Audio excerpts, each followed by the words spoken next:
राकेश शुक्ला जी, आजादी के बाद राष्ट्रगीत ये बना, उससे पहले आजादी से पहले किस तरीके के इसको लेकर विवाद हुए, इसको लेकर एक समिति का गठन किया गया। समिति का गठन किस वजह से हुआ?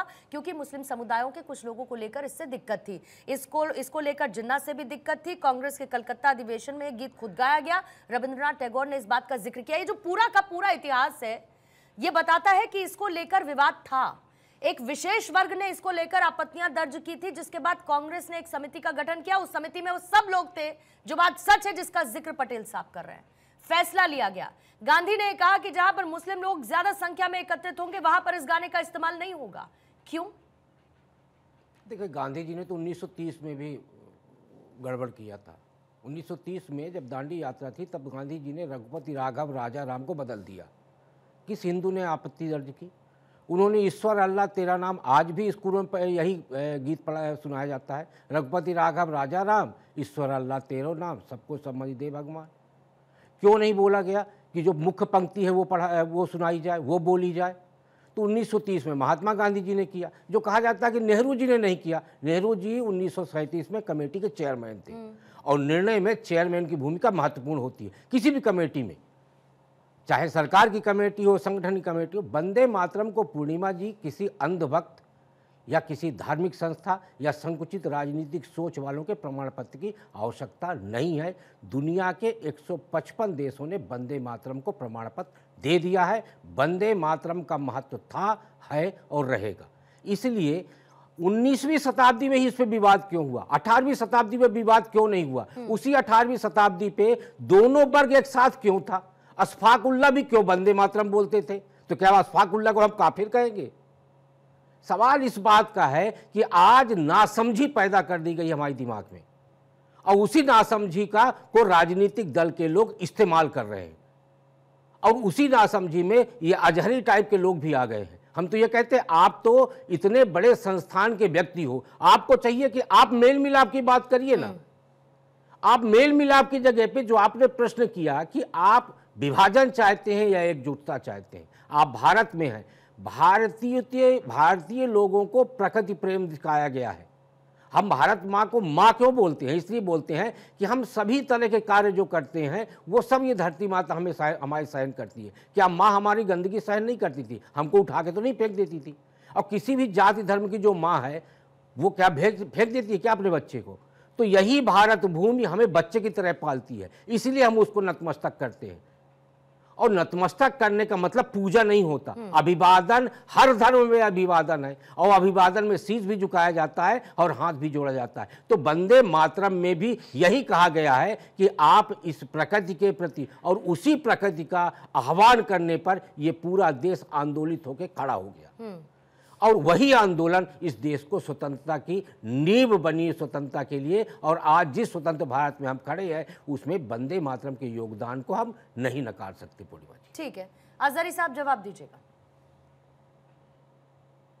बड़े अफसोस के साथ कहना पड़ा है कि आज भारत 24 पर एक शख्स, राकेश शुक्ला नाम का व्यक्ति, जो अपने आप को वरिष्ठ पत्रकार कहला रहा है, और वो महात्मा गांधी पर उठा रहा उंगली कि उन्होंने गड़बड़ किया था।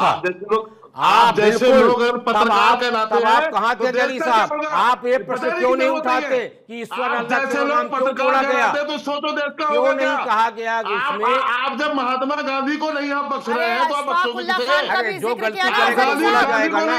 अजहरी साहब, अशफाक उल्लाह खान का जिक्र किया, जवाब नहीं है क्या? अरे मुस्लिम नहीं थे क्या? अच्छा, गांधी आप बहुत आराम से गांधी की तौहीन तो नहीं है बैठी हुई। देश के राष्ट्रपिता की तौहीन होने लगी है। मैंने आपकी लाइन पहले क्लियर कर दी सर। आप एक ब्लॉकेज के साथ चलते हैं, आप महात्मा गांधी की तौहीन को पढ़ लिख कर बैठिए, फैक्ट्स पर बात करिए, तो कोई दिक्कत नहीं है। हमें और मालूम है कोई आप फैक्ट कितनी गलत आप वोट नहीं किया गया भारत राकेश शुक्ला की तरफ से। आप भारत माता को माता ना मानिए, उसको अपना ना मानिए, आप गांधी के गुनाहगार के साथ में खड़ी हुई नजर आ रही हो। मैं एक बार 15 नहीं 20 बार मैं बोलूंगी कि इन लोगों को सोचना चाहिए किस मिट्टी में पैदा हुआ है।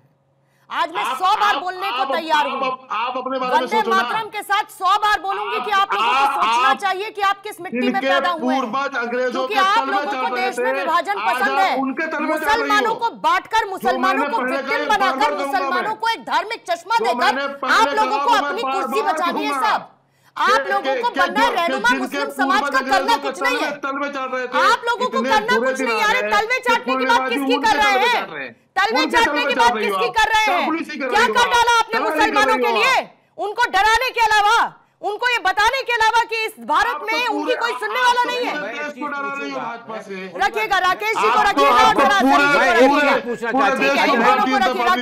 जरा मैं एक चीज पूछना चाहता हूँ। राकेश शुक्ला जी अपने आप को पत्रकार कहला रहे हो। निजी अटैक से बचकर मुद्दे पर बात करिए अजहरी साहब। निजी अटैक को खत्म करिए जो शुरू से कर रहे हैं आप। ये अरे सुन तो लीजिए, इतनी ऊर्जा नष्ट मत करिए। जब रघुपति राघव राजा राम से सुंदर विग्रह मेघ श्याम गंगा तुलसी शालिग्राम हटाया गया, तो क्या आप ये बात कहेंगे कि यदि रघुपति राघव राजा राम में ईश्वर अल्लाह तेरा नाम जोड़ा गया? मेरी बात सुनिए, तो क्या इस शब्द को भी हटाया जाना चाहिए? उस वक्त की परिस्थितियों के आधार पर उन्होंने क्या किया? क्या परिस्थितियां थी? सुविधाजनक परिभाषा मत दीजिए। जवाहरलाल नेहरू के लिए परिस्थिति, महात्मा गांधी के लिए परिस्थिति, और आज की परिस्थिति आपके अनुकूल हो। परिस्थिति क्योंकि आज इनको बनानी है तो आज अपनी परिस्थिति अनुसार ये बात करें। आप अपनी अनुकूलता की परिस्थितियां देखेंगे। कौन सी परिस्थिति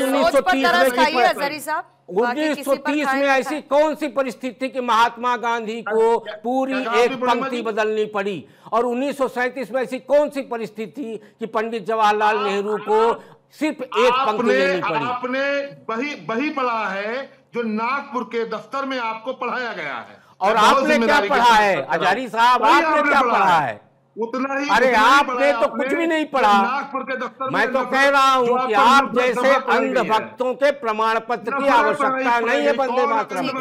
बताने की जरूरत नहीं है, पूरा देश जानता है अंधभक्त किसको किसको किसको कहते हैं। देश के किसी कोने पर ले लीजिए नाम अंधभक्त, तो समझ में आ जाएगा। अंधभक्त की श्रेणी में आते हैं आप जैसे लोग। आप जैसे लोग नासमझ बना रहे मुस्लिम समाज की बात करने वाले लोग, हमें आप अंधभक्त मजहब की बात करने वाले लोग देशभक्ति से इनकार करते हैं।